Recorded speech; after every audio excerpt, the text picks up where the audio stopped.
Fortnite is officially kicking off preparations for the finale event and Season 3. The final shards of the Zero Point are scattered across the island, and the Dark Voyager is about to scoop them right up. The in-game countdowns are officially live, and best of all, each faction has its own dedicated base set up for the final showdown against the Dark Voyager, who's finally going to reveal his true form during the event. From the looks of it, it's going to be absolutely insane. This is easily shaping up to be one of the best events we've had in years. The final setup before the big finale is officially in the game files, and Epic Games definitely pulled out all the stops for this one. They are cooking up something massive. Now, as you guys know, the Cubehead is trying to rebuild the Zero Point. That's his ultimate endgame, and he's almost there. Right now, at the center of the island, 4 shards are already put together, meaning there are only 3 left. Those last 3 are scattered across the island, one at the Sanctuary, one at Squibbly Shores, and one belonging to the Ice King. Thanks to the latest data mining, we know exactly how this plays out. The Dark Voyager is going to grab them and fuse them at the center of the island. First, he's targeting the Sanctuary shard. He's going to extract it just like the others. But unfortunately, we won't get a crazy animation here. He's just going to teleport straight to the Sanctuary, grab the shard, and teleport back to the center to lock it in. Next up is the Squibbly Shores shard. Once he brings that one back to the center, he'll be sitting on 6 assembled pieces, leaving just one final component, which logically belongs to the Ice King. During the actual live event, we're going to witness the Dark Voyager attempting to seize that final Ice King shard right in the center of the map. And that's where things get interesting, because the event countdowns have been added to the files. Notice I said countdowns, plural, because there isn't just one, there are 2. This is a total first in Fortnite history. Why 2? It actually depends on the faction you locked in at the start of the season. If you sided with the Ice King, your countdown is going to appear right above his Zero Point shard. But if you're rocking with the Foundation, the timer will pop up over his secret base, which features a massive opening looking directly at the center of the map where the Zero Point is held. So if you're Team Ice King, your view and your countdown will look different than if you're Team Foundation. Don't worry though, the event itself remains the same for everyone. The opening moments might feel unique to your faction, but the overall experience is identical. It's just these cool little personalized details, changing based on your allegiance, which is honestly unprecedented for Epic. Meanwhile, the Dark Voyager is getting a terrifying makeover. He's going to reveal a brand new look completely corrupted by the cube, and it looks unusual. We have never had an antagonist this genuinely creepy in Fortnite history. Even the Cube Queen or the Herald didn't look this menacing. This pure dark variant of the Dark Voyager is going to bring straight horror movie vibes to the event. Just to clarify, this isn't a selectable style we're getting for our lockers right away. It's just an NPC model hidden in the files for the event, so don't expect to drop V-Bucks on it just yet. The Dark Voyager's sole mission during the event is to finalize the Zero Point and stop us from messing up his plans. That's why right before the event kicks off, the Zero Point will be on the absolute brink of completion, radiating an insane amount of energy according to the leaks. Naturally, the event will have its own dedicated playlist. This isn't happening in a standard Battle Royale match, proving once again that this is one of the biggest spectacles Epic has ever pulled off. But how are we going to stop him? We're definitely going to need backup, and luckily the elites are stepping in to help, meaning Zadie, Daigo, and Jules are joining the fight. Jules might actually be our secret weapon here. She's been crafting heavy weaponry all season, so she could easily forge a weapon capable of piercing the Voyager's defenses. On top of that, the Visitor mentioned he's working on a master plan to take him down, which probably involves his signature rocket. It wouldn't be the first time we rigged a rocket to save the day. Look at the Chapter 1 OG finale. Building a rocket designed to smash into the Dark Voyager and blow his plan sky high makes total sense. Then again, Hope explicitly warned us to prepare for Season 3 with a dark twist. The Zero Point returns, but under the total control of the Voyager. That's the worst case scenario, but honestly, it's the most logical narrative route. If the Dark Voyager wins the event, he takes the wheel, and Season 3 transitions into something terrifying under his surveillance. Now, we know the Paradigm passed away during the Zero Fusion event. So, remember back during the mech event when everyone was guessing who was piloting the robot? It couldn't have been the Paradigm since she's been out of the picture for chapters. The only person who could have jumped into that cockpit to save us is Singularity. The mech is going to play a massive role in this finale, with Singularity piloting it to trade blows with the Dark Voyager's ship. It's the ultimate audition for her to officially join the Seven. To top it all off, data miners confirmed we are getting a mid-event cinematic Very similar to the OG finale, we're going to get a high-production cinematic showing the Dark Voyager trading blows with the Seven or dodging the massive fists of the mech. With all these puzzle pieces coming together, this transition into Season 3 is going to be insane.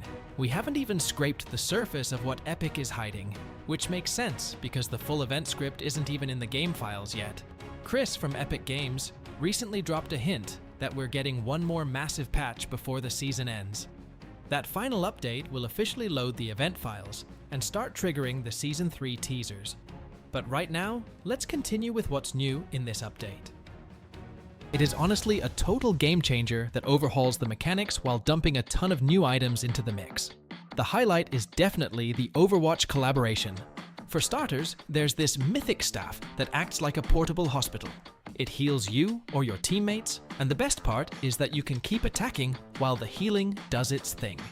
We also got Tracer's iconic pulse pistols, which give you insane mobility. They even have a rewind ability that zips you back to wherever you started shooting from. And that's a huge W for Epic. I literally talked about that in my last video and was skeptical if they were actually going to pull off this mechanic. So not gonna lie, I'm more than happy. Beyond the collab items, we're seeing the return of the shield from Chapter 4, and this is really just the tip of the iceberg. Now, the Overwatch ship is hanging out right next to the battle bus, and Mercy is set to land on a helipad. Once she's down, you can hire her as an NPC, and she'll likely follow you around providing constant heals with her staff. On the flip side, for those siding with the Ice King, there's an Overwatch payload anomaly you'll need to defend. If you manage to escort it to the finish line, you're looking at some solid rewards. The rest of the updates are pretty easy to wrap your head around, regardless of which side you're on. We've got Overwatch loot boxes, which are basically the new chests, and a fresh graffiti tag for your locker. You can find these new chests in the Overwatch-themed map locations, like Hanamura, which has taken over the plushie factory. And honestly, this one is my favorite. I originally loved the Hanamura map in Overwatch, so seeing this in Fortnite warms my heart. Also, it gives off strong Oninoshima nostalgia vibes, so you guys definitely need to pay it a visit. It's a smaller spot, but it's definitely packing that collab loot. The same goes for the new Busan Drum area, and while King's Row has replaced Tilted Tower Avenue, the layout is mostly the same except for a few decorations and a hidden chest. But there's also the iconic bus taking its place, and for sure you can meet Tracer here. You can hire her as well. Plus, the Foundation is currently building a massive site for the upcoming final event, though it's still a work in progress. As you probably noticed in the trailer, 4 collab characters are appearing as NPCs, but they're also hitting the shop. If you're planning on picking them up, I'd really appreciate it if you used my creator code to support the channel. The game is a bit buggy right now as I'm making this video, so some of these features might be acting wonky, but leakers are saying those pistols can be tossed into the sky to literally make it rain gold. One thing I can confirm is that for the pistols, there's no first-person view as was promised in the trailer, so some movement feels really weird, but I've enjoyed using them so far. We're also seeing a new Dark Voyager style, and something tells me he'll show up in this form during the final event, or right when he starts gathering the 0 point. The poor guy got so obsessed with the idea that it looks like he's turning into a full-on cube being, or maybe you have a better name for him? Let me know in the comments. Also, as we get closer to the epilogue and the final event, countdown timers will appear for both Team Ice King and the Foundation. So make sure to subscribe to the channel so you don't miss these major story updates, because from the looks of it, we're in for something grand. We're also getting something for LEGO Batman, though the exact design is still a mystery. It's likely tied to the new game hitting the Epic Store on the 22nd. Since we already have plenty of Batmans, I have a theory this one might be the Michael Keaton version. Maybe you can call me a dreamer, but I've been begging for it forever. At the same time, the changes to Zero Build are so massive, it feels more like a new chapter than a mid-season patch. From the second you jump in, you'll notice you now spawn with a pistol, a shield potion, and a pocket item. These pocket items, like shockwaves, bubble shields, or healing mist, occupy the button usually reserved for building. You'll start every match with one and can swap them out at vending machines. Mobility got a huge buff too. You can now manually cut your glider whenever you want after jumping from the bus, but don't forget to pull the chute or you'll faceplant and get eliminated immediately. You can also redeploy your glider from high spots throughout the match. Even if you do fall, you won't die instantly. In both Zero Build and Battle Royale, you'll be left with at least 1 HP, though you'll be stuck in a slow, getting up animation to keep things fair. Zero Build also got some defensive buffs. Trees and rocks now have way more health so you can take cover for longer, and they've added smoke bombs to the loot pool for extra protection. Reboot times at the van have been slashed, so you can get your squad back in the fight faster, and you now have infinite sprint as long as you're holding your pickaxe. Siphon is also making a comeback for Zero Build as a trial run to see if it makes the mode more fun. Most of these changes are experiments, so they might not stick around next season, depending on how the community reacts. Oh, and they also squashed a mountain of bugs in this patch. Meanwhile in OG, the 0 Point Vault event is drawing near, though we're still guessing on the date. Dark Voyager will likely pay a visit once again before that happens. In any case, something tells me things are going to go with a different scenario, or it's going to confirm my theory about 2 0 points existing at the same time. But more on that in a bit. Now we're going to hit the heavy lore section, and let me start with the new heroes who arrived on the island and where they even came from. If you aren't familiar with Overwatch, just think of them as the multiverse's original 7. They're a group of elite protectors from a future Earth that already survived its own apocalypse, and now they're here to make sure the island doesn't suffer that same fate. To understand why these heroes are such a big deal, you have to look at where they came from. Imagine a world about 30 years from now where humanity had peaked. We created Omnics, these ultra-intelligent robots that were supposed to do everything for us, building cities, cooking meals, you name it. But, as it usually goes in every sci-fi movie ever, the AI got a little too big for its boots. In the middle of that total chaos, a strike team was formed called Overwatch. It was led by guys like Jack Morrison, who you might know as the Soldier 76, and Gabriel Reyes, the Reaper. They were the best snipers, engineers, and scientists. They ended the war, but the peace didn't last. Internal drama and secret Black Ops missions eventually made the public turn on them. The government banned them, and for years, these heroes were basically outlaws. Right now, to help us deal with the reality collapse, specific heroes have officially answered the recall. And we need them, because just like I suspected before, the elites from our universe took a massive L. They couldn't stop the Voyager, and he snatched the last 0 Point fragment right out of their headquarters. Now he's got all 7 shards of the 0 Point in his hands. He already merged 4 of them in the lab, and then just completely went ghost. Considering all the shards are already on the island, the fact that Voyager just vanished is super sketchy. Given what this guy is capable of, it's actually pretty terrifying. He didn't even teleport back to the OG where we expected him to go. He went somewhere else entirely. Drop your theories in the comments on where you think he's hiding. Most likely, Voyager will start activating the 0 Point in the very next update. It looks like the Overwatch team is going to be our backup here, since they've already got experience stopping world-ending threats. Either way, Voyager is going to start assembling the 0 Point next week, and the island is literally going to start cracking at the seams. Jonesy says that resurrecting the 0 Point takes a crazy amount of energy, and he's naively hoping that Voyager just doesn't have a power big enough to pull it off. But I think we've all realized by now that the Cubehead is playing 4D chess and is several steps ahead of us. While we're sitting here talking about it, Voyager and his interdimensional harvester are already on the home stretch of his plan. I'm hyped to see how the Overwatch heroes fit into this storyline, especially since we know Tracer, Diva, and Genji are headed straight for our island. Another interesting detail is that after the Cube guy stole the shard from the elite stronghold, a second rift opened up on the Golden Coast. This crack appeared right next to the new sawmill where the elite outpost is now located. It seems like Jules realized that if Voyager isn't stopped right now, the multiverse is toast.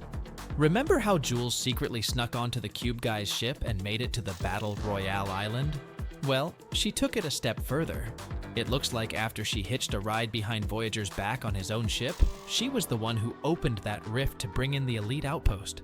You've got to give the girl credit. Now she's teaming up with Jones, Hope, and the Seven to develop a secret weapon. She's likely building a device that can brick Voyager's ship, even if it's only for a minute. Back at the end of last season, when the Voyager activated only 3 shards, his harvester overloaded and went into literal safe mode. Our heroes are probably trying to pull a similar stunt, but it turns out Jones has an ace up his sleeve. He hinted to the team that he's planning to call in an old friend, though even he isn't sure if it's the right move. He says his friend is extremely dangerous and unpredictable, but despite all that, he trusts her. The Foundation is definitely not going to be a fan of this move, because as you probably guessed, Jonesy is talking about Dr. Sloan. All these breadcrumbs from the devs feel like a direct teaser for Sloan showing up at the final event. The Seven are going to be tilted for sure, but they don't really have a choice anymore. According to a new report, the scientist and the original visitor were dissolved in the chrome. In other words, they're gone. In a situation like this, any extra help is more than welcome. While everyone is staring at the sky, we've kind of forgotten about the Ice King, which is a huge mistake, because he is absolutely fuming that the Foundation escaped. The King is ready to do whatever it takes to drag the rock back. But the Foundation isn't playing around either. He's planning to end the King once and for all. The Foundation is so locked into this idea that he's actually starting to scare his own team instead of the enemy. Jones and Order are trying to keep him focused on the main goal, but it's like he has total tunnel vision. Writing off the King right now would be a massive blunder, especially since data miners just found something in the latest update that makes things way more interesting. It turns out that in the throne room, hidden behind a frozen skull, there's a secret room with an ice pillar right in the center, exactly like the one the Foundation was trapped in. Since this spot is so well hidden, there must be something incredibly important inside, either for gameplay or, more likely, for the lore.